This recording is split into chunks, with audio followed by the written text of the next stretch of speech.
మనం ఒక కొబ్బరికాయ శివాలయానికి పట్టుకెళ్ళాం అనుకోండి, ఆ కొబ్బరికాయ కొట్టి 2 చెక్కలు ఈశ్వరుడికి నైవేద్యం పెట్టి మనకి ప్రసాదంగా సగం ఇస్తారు, ఓ కొబ్బరి చెక్క ఇస్తారు, కాసిన అరటిపళ్ళు ఇస్తారు. ఇస్తే వాటిని తిన్నగా ఇంటికి తెచ్చుకోకూడదు. శివుడి యొక్క నిర్మాల్యాన్ని, ప్రసాదాన్ని విడిచిపెట్టేయకూడదు. చాలా మంది తెలిసి తెలియక ఒక మాట అంటుంటారు, శివాలయం నుంచి ప్రసాదం తెచ్చుకోకూడదు అంటుంటారు. బాగా వినండి, శివాలయం నుంచి ప్రసాదం పట్టికెళ్ళి తీరాలి ఇంటికి. దాన్ని గోడ మీద పెట్టేయడం, నంది దగ్గర పెట్టేయడం, అటువంటి పిచ్చి పనులు చేయకూడదు. ప్రసాద తిరస్కారము బహుదోషము, ప్రసాదాన్ని తిరస్కరించకూడదు.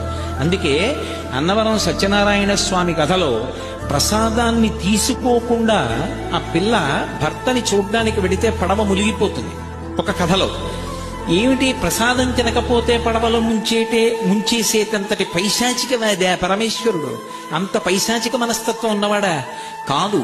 ప్రసాదము అంటే అనుగ్రహము, ఈశ్వరానుగ్రహము ప్రసాదం రూపంలో లోపలికి వెళ్ళి అందులో 6వ వంతు మనస్సుగా మారి మనకున్నటువంటి సమస్యలకి కావలసినటువంటి పరిష్కారం అదే మనసులో బుద్ధి నిర్ణయించి ప్రచోదనం చేస్తుంది.